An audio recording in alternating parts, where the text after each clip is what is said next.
Welcome to the Life Support Podcast with your hosts, Michele VanDusen and June Colson. A couple of clean comedians here to support each other and others through comedy's wacky and winding roads. They'll talk about highs and lows and some traumatizing shows. So get ready, get set, let's go! All right. Welcome to the Life Support Podcast, brought to you by the Hot Breath Comedy Network. I am your host, June Colson, here with my little friend, Michele 1L VanDusen. You snuck that up on me. You were like, and okay, click go. I was like, wait, what are we doing? What are we doing? I'm still well, last time I started it and it didn't start. I couldn't figure out why it wasn't working. And then this time it just went way too fast. So, man, well, it says, get ready, get set, let's go. You weren't kidding. You weren't kidding, Michele. So, so just before we went on, I found out that, you've taken up exercising. Tell me about that.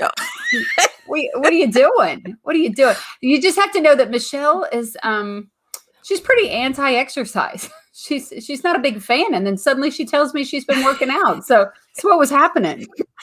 Well, I'm not anti-exercise. I just choose not to operate in that mode in my life. No, I was outside letting the dog in or out. I don't know. She's old and she takes forever to go through the door, and so I was closing it.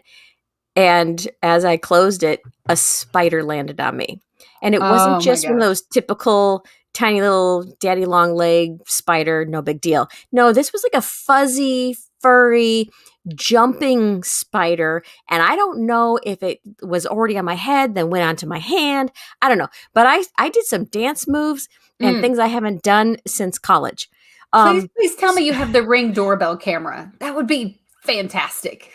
Oh, yeah. No. So this is on our back porch that my husband just screened in just a few days ago. And so we're also still trying to get any of the bugs that are inside out still. And so this little bugger, he was inside, and I'm hoping that I think he's not living anymore, but I'm not 100% sure because I'm not really sure where he went. I feel like, though, like a regular size spider on you, because you're so tiny, like the itsy bitsy spider would look like a tarantula. So it could have been, it could have been. We do have those down here. We do have tarantulas down in Oklahoma. Yeah. Yeah. I personally have not met one, but this guy was fuzzy. He was very hairy. So that's reason number 45 when you say, when you come into Oklahoma, we can add that to the list, the tornadoes and the temperature and now the tarantulas. I don't want anything to do with that. No, we don't have any of those things here. I think tornadoes actually go to Kentucky now, and I think tarantulas are migrating over there. Yeah, there's nothing. You can totally visit. You'll be fine. You'll be fine. Well, listen, speaking of visitors, we got a super cool visitor on the podcast today, don't we? I'm so excited. Michele VanDusen, why don't you tell the listeners who's joining us today? All right. So today we have Robert G.Lee. And so he's G.Lee! Yes, okay, I know, right? The Robert G.Lee. Like I wanted him since day one, but you're like, no, we have to wait for the right moment. Well, we had to figure out what we were doing first. I didn't want to embarrass myself in front of the Robert G.Lee. Okay, so you've done comedy. So too late. Already got a show with him. So Robert, he's been in the stand-up game for over 30 years and he continues. He's a warm-up comic in Hollywood, like for their sitcoms. He wrote for Veggie Tales. Right. He wrote and directed this low-budgeted film, which I was watching today, actually. Can I get a witness protection? I love that film. Seen it? Yep. My mom, oh my gosh, she loves that film. Oh my gosh. Keep going. It is so good. Okay. And then, so Robert, he's heard like 1,000 times a month on Sirius Radio. You see, I've never. Well, I don't have the money to have Sirius Radio. I have like, low budget. Does it tune in? It's not that serious, huh? Yeah. It's not serious at all. Okay, let's get serious. Let's get this guy. Okay, wait. And listen, he just released his very first book. What's the big idea? Yes. Right. Yep. So woohoo! I've read it. I've read it. So let's welcome all the way from California, Robert G.Lee. Hey, Hello, Look hello, at hello, hello, it. hello. There he Thank is. There he is. Welcome to the show, Robert G.Lee. Oh my gosh, so many credentials. We could have done just the whole thing, just reading about all the fantastic And they things that you've done. mean nothing. They mean absolutely nothing. You're only as fun as your last gig. So thank you. I appreciate the credential. Wow. Well, I'm in big trouble because my last gig was there were 10 people in somebody's living room and we were just eating cheeseburgers. So That's that's where called a I'm family at. reunion. That's exactly where my career is. So we're good. We're doing it. We're doing it. Oh man. So welcome to Laugh Support, Robert.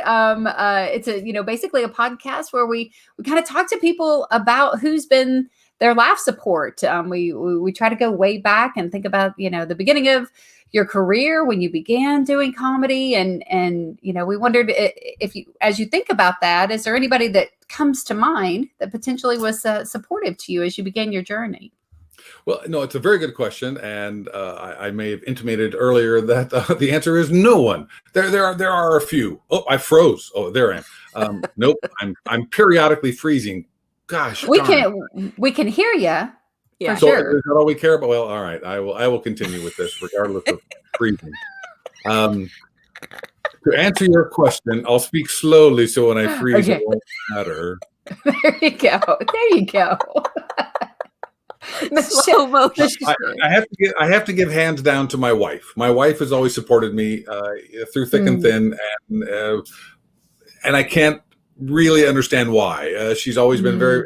She got a little freaked out when I started taking an acting class. She goes, "Acting? I thought you were doing comedy," and so it was like a switch for her. But that was early on. But I said, "No, it's just to prepare because you have to use all your skills. I think when you're on stage."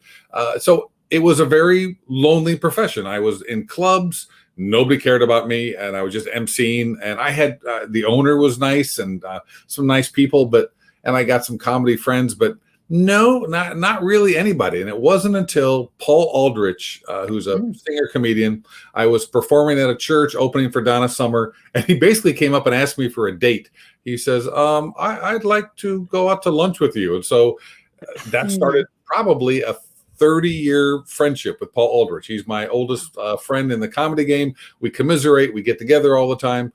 He's just a great guy. And he's been honest with me. I remember I put up my second DVD and it was just not good. And he slid it across the table and said, my suggestion is don't release this. It's like, he was absolutely right. It was just not good from the beginning. So there are mistakes along the way and mistakes have been made. But it was a very lonely occupation. When I started, there just weren't that many.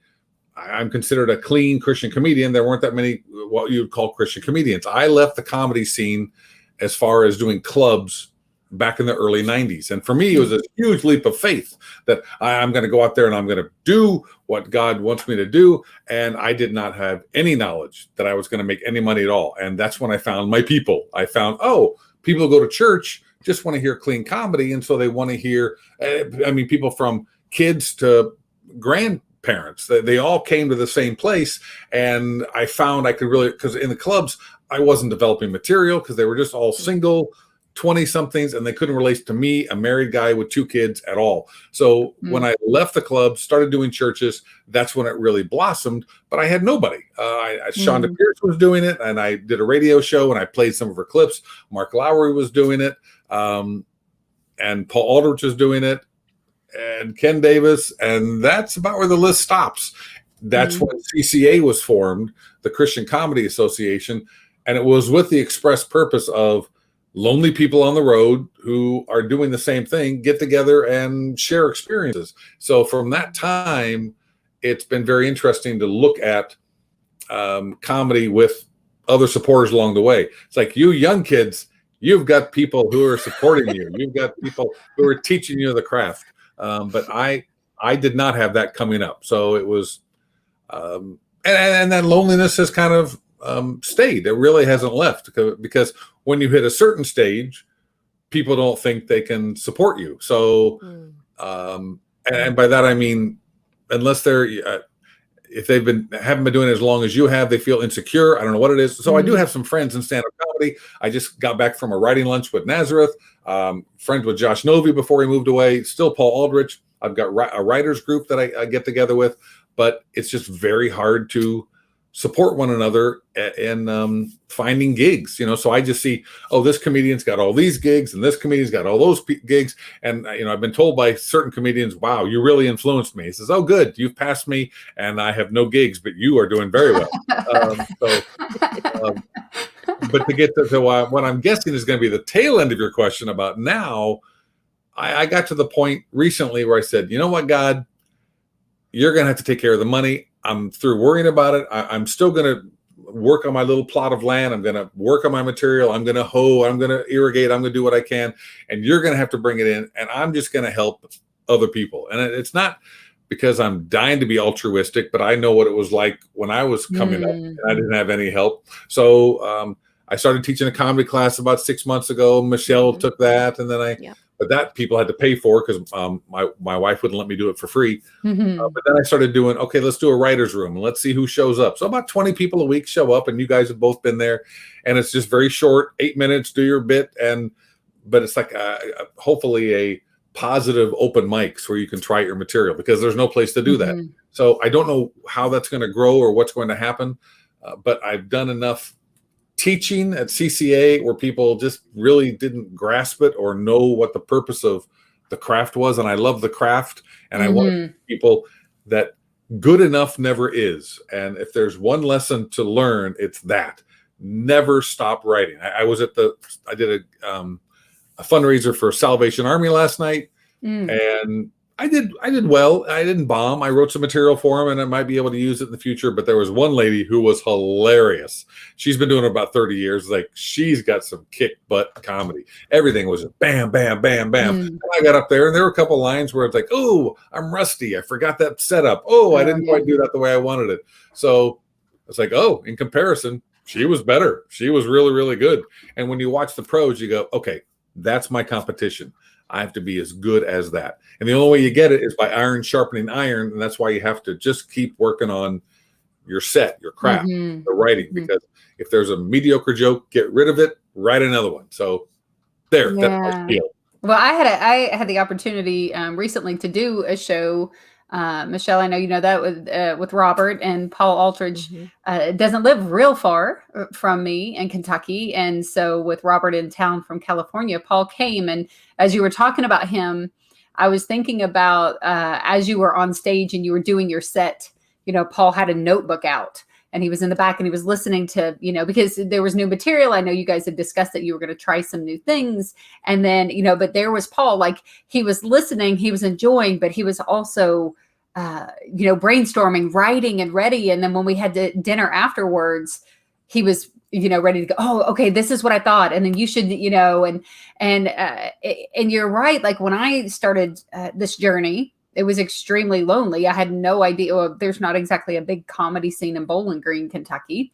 And, I was just here writing and not knowing what I was doing at all. And at that time, another comedian in the CCA started this thing called Punchline in Pajamas, and people were writing comedy on the internet, and everybody for 2 years was like, that's crazy, weird. Nobody uses the internet for comedy. And then all these years later, but that's really how I connected with you. And when I think about Laugh Support, I for sure think about you and the influence that you had on me. My very first church show that I ever did, you were the headliner. You said, hey, I'm going to be at this location, and I could bounce down to Kentucky. And I remember Michele, she was on that Punchlines thing that night and immediately called me. And she's like, did Robert G.Lee just say he'd do a show with you? You better make that happen. You make that happen right now, Jim Colson. Don't you let that pass you by. But what you said about, you were so intimidating to me. I was like, oh my gosh, like I don't know what I'm doing. I've never done a church show. And I had seen you do what you do at the CCA and listen to you. And it was very intimidating. But what I remember most about that show was not like during the show, but it was after the show when we sat down by the pool in my backyard. And what I loved about it, Michele, is Robert didn't go, you should do this different, or you should have done that, or excuse me. He said, all right, Miss Producer, that was your first, time doing a show. How did you feel about it? What did you think could have gone better? What did you enjoy about it?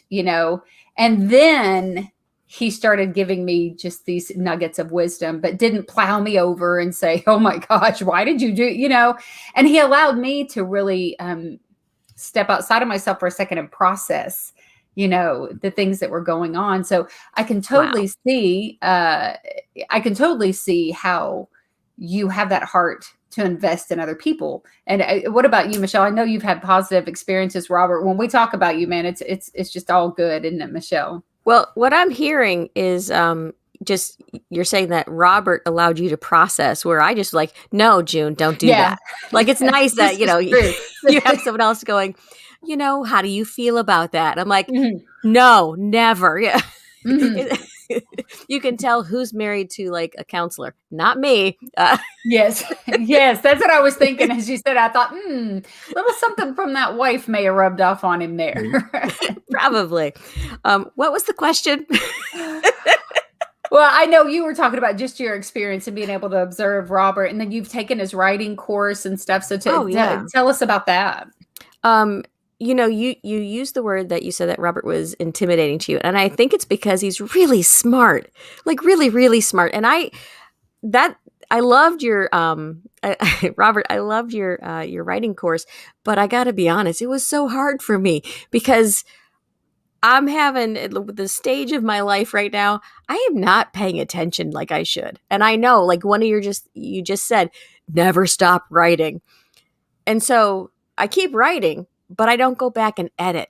And I know that's a huge thing. And I have to say, Robert, how did you hone down that skill of being able to not only write, but then edit your own material and not want to hold on to things that you think, but that's funny. But then, like you edit in such a manner that it's brilliant. So how did you end up doing that? Well, June knows the phrase that I use a lot, and it's called your vomit pass.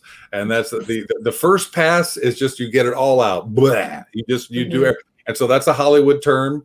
And when I went to film school, they said it is not the first draft. It is the second draft. You find it maybe after 3 or 4 drafts. So I learned early on not to fall in love with my first draft because the idea is there, but maybe it's another angle. Maybe there's something I haven't discovered. So it becomes actually a fun game after you've done it for a while, that the excitement of finding what it's going to become is more exciting than holding on to this little nugget that I've just written down. So I also have a lot of, it's not fear of the audience, but I respect the audience. And I know if I go up and bore them, they will ignore me. And so I'm looking at it and go, okay, this has got to just be really funny. I've got to just find a way to, no, that could be shorter between there and there. And this, you've heard this phrase like, well, you're in the neighborhood of a joke, but you haven't found the right street or driven up the driveway yet and knocked on the door. You've got to have. You tell me that all the time. So it has to be so precise. And it's after doing 30 years of doing it, looking at it and saying, well, you know what? This is just sort of weak. This is mediocre material. When an audience smiles at you, that to me is failure. When they're going, No, I want people to, if I can, I would love people to wet their pants. I mean, that's really the goal of a comedian. It's like, is it bladder-free comedy? If you don't hit that, then you've kind of failed. So Kevin Hart is hilarious. And he even acknowledges it takes 2 years to get his next CD ready because it is special because you've got to try out, you got to write it, you got to try it out, you got to do it. So with me, you ask how I do it. One is the craft. You learn the craft and you learn, what could I do here? Could I exaggerate? Could I compare? Could I find? And so when we're on our comedy writing sessions, for me, it's instinctual now. And for a lot of the new up and coming comics, they go, I should do a comparison contrast here. I should talk about where was the first time when was this invented? I remember just this last Tuesday, we were talking about that with one particular writer, Joey Savage. So part of it is, I think it's time, experience, and just, the craft of it. Just eventually you get to that point where it's easier to edit than it is to get up and be disappointed in front of an audience. Yeah. I remember my first time I heard you, it was at one of the CCAs and you were doing a workshop and you said something that was just brilliant to me that I'm like, oh, that makes so much sense. Put the punch at the end. Don't give the reveal away. I'm like, oh, that's what it is. So yeah, that's thank you. it's just, and it's the rhythm. You hear the rhythm. You go, wait a minute, you blew it. You gave away your punchline. Why'd you do that? No, save it here till the end. You're revealing something to the audience. So yeah, and it's amazing when you're first starting off. It's just that's why I teach the comedy class now and do these writing sessions, because people say it takes 7 years to find yourself as a stand-up comic.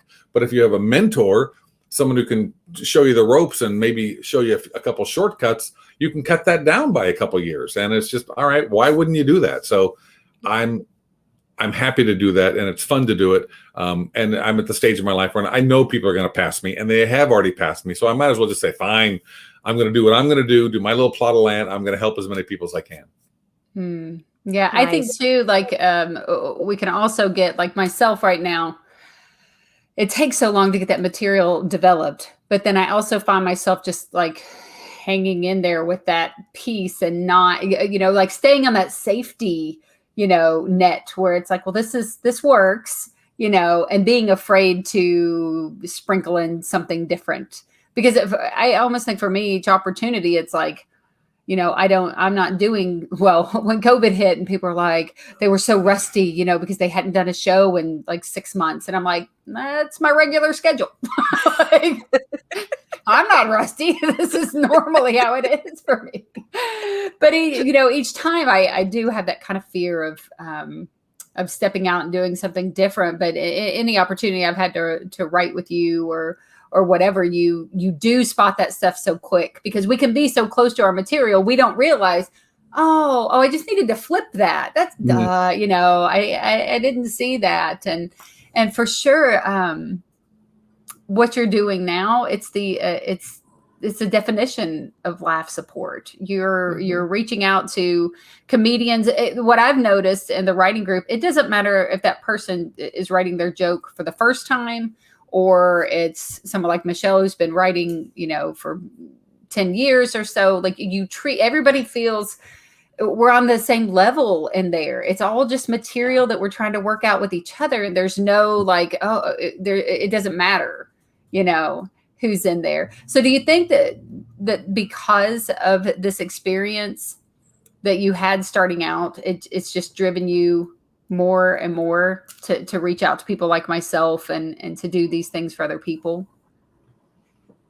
I would say that's probably close to it, but the other side of it is probably that I'm extremely critical. That's part of being a comedian. And when I watch a comedian, it's like, what? You're missing the obvious. It is that you talked about, you get so close to your material, it's that forest for the trees. And when I see somebody do the same joke 2 or 3 times, like, you're not paying attention. You're just hoping that joke is going to work. And it hasn't worked 5 times before, and it's not going to work ever again. So part of the motivation is just get better. If you get better, you'll make more money, and you'll be happier, and your set will be tighter, and you'll get gigs. So that, the helping side is, I don't know where the motivation comes from, other than I get real tired of just working on my stuff. So it's nice to, if you don't give back when you get older, then you're just a selfish SOB, and what's the point? So as far as like, if you think back to the beginning, you said, you didn't have a lot of people to be supportive to you. Now, if you were talking to someone who is just starting out, is there a piece of advice that you go, man, I wish somebody would have just told me that right away. I wish that this was something that was revealed to me before I had to learn the hard way. The best piece of advice I can give any up and coming stand-up comic is be human, be a person, be a kind, considerate, nice person. Humility is such an important thing. It's a weird thing doing comedy. You have to be cocky, but you also have to be humble, because the minute you start thinking you're bigger than the venue, you're gonna get shot down. And I had years of being cocky, thinking, oh, I'm gonna make this, I'm gonna do this, and then God has a way of humbling you. I also had a friend early on in Hollywood. I was a guy last night, just happened to know him. We were talking about that experience, but he was my friend. We started off together. I helped write his material when he started doing warm up, and then he got to a certain point where he wouldn't even talk to me anymore. And his manager would call me up, and I said, "Oh, when you're in Hollywood or you become successful, you become what you always were." And he was always a selfish guy who didn't care about anybody but himself, but he couldn't show that until he got famous. And when he got famous, he didn't need me anymore. So I was pushed off to the side, and it revealed who he really was. Another friend says, fame, drugs, all those things, they're just an accelerant, but they just show you who you were all along. So yeah, try to be a good person, because it just makes it easier to work with. When I worked in Hollywood long enough that you just come to see, oh, Ted Danson works all the time. Julia Louis-Dreyfus works all the time, because they're just really great people, and people want to work with them. Do you think people want to work with people that are a pain in the Batuski? No, those people don't get called back. So the biggest piece of advice is be human. And the second piece of advice is don't settle for good enough. Because the minute you think, I got a half hour, I tell most comedians, if you think you have a half hour, I know you have a good maybe 12 minutes. Yeah. You don't have a half hour. Because if you're going up against the big boys, big girls, you will pale in comparison. So if you stop, then you're going to you'll be good enough forever, and you'll never get anywhere. So yeah, just keep working.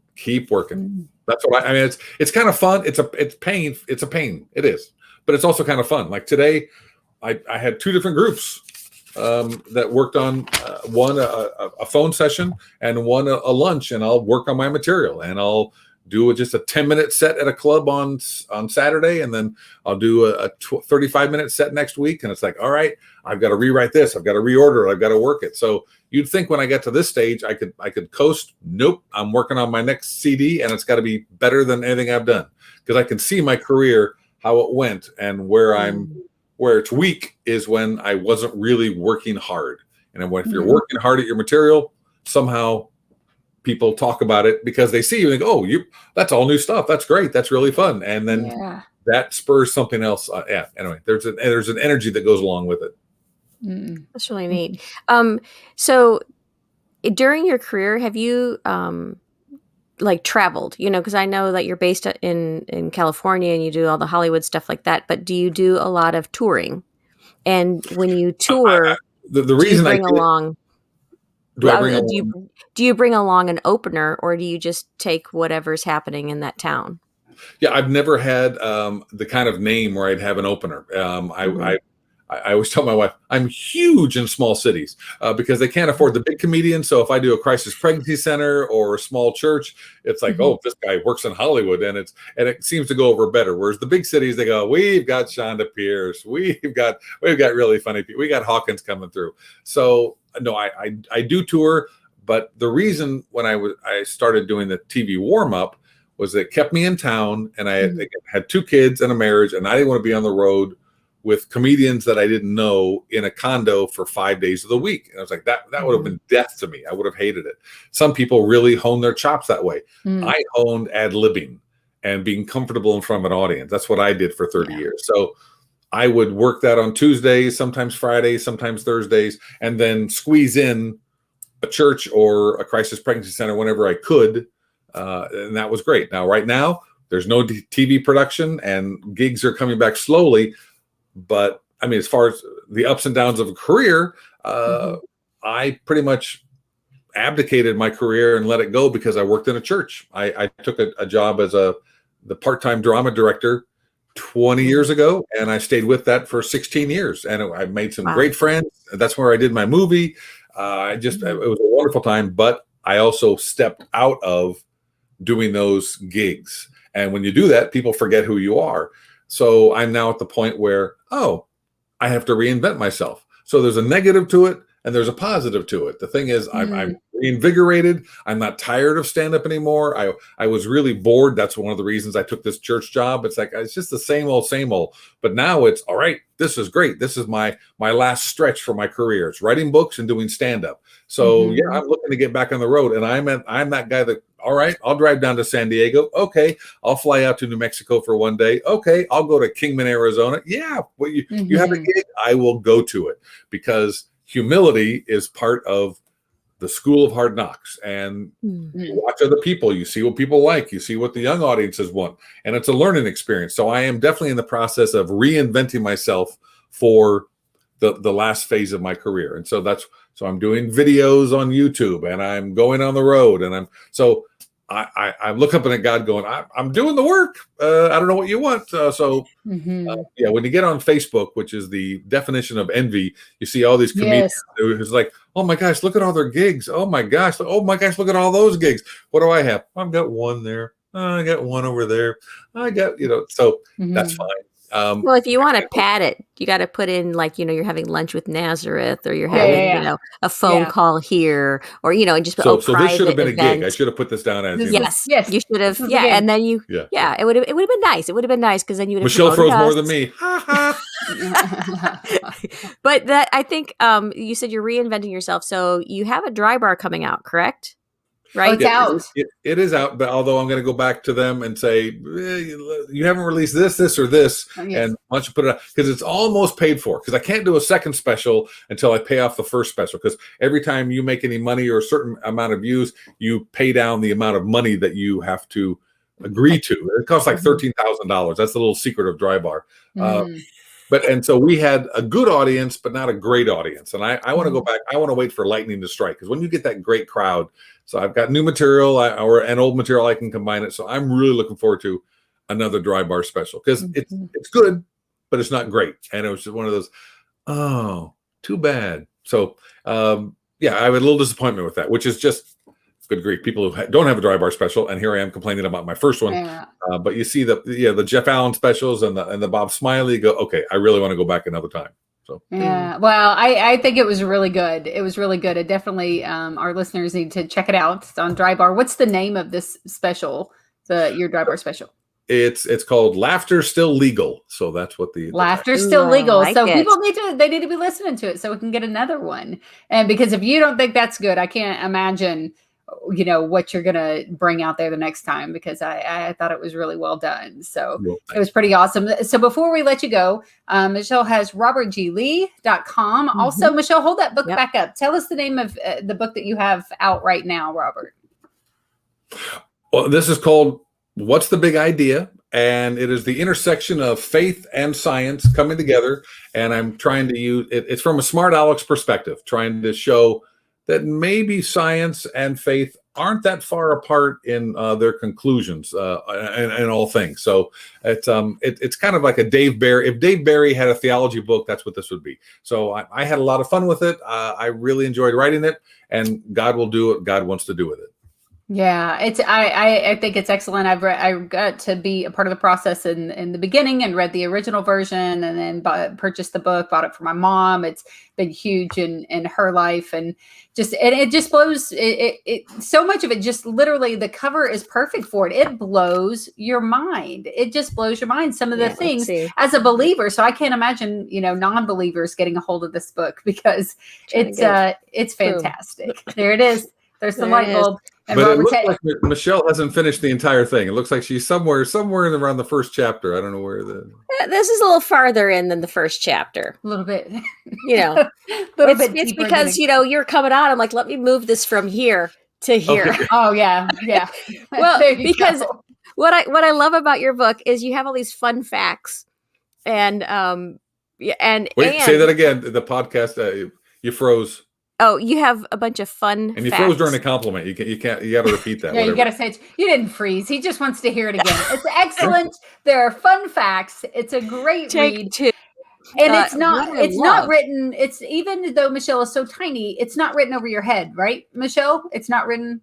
No, that would be easy to do. It's really a great book. I heard you. I'm just going to ignore you right now.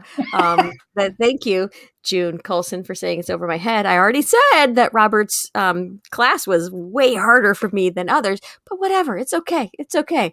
But if I just go search out Robert G.Lee, YouTube, you can find him on all the social medias, but if you go to his website, you'll find it there and all his videos, and watch the Dry Bar special, because you will be blessed. And if you're a comedian listening to this, and you need a mentor or you need someone, a comedy coach, hit him up and pay him a bunch of money, and he will make you 1,000 times better than you are now. Just going to put that out there.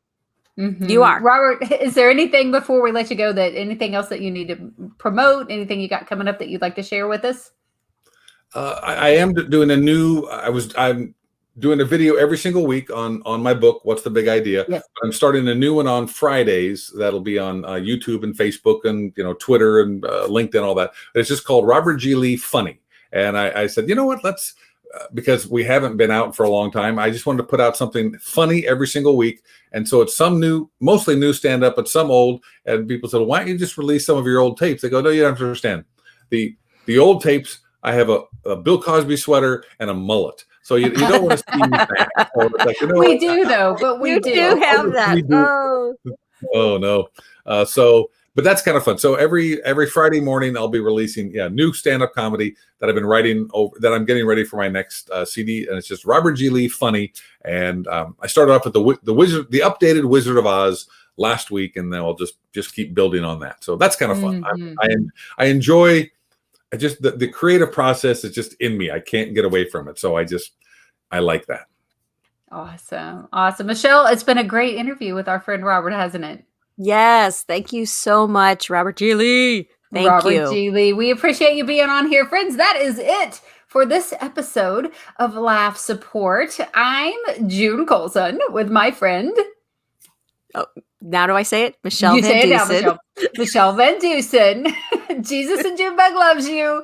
And this has been another episode of Laugh Support. Laugh Support. Bye. It's not ending. I've clicked it.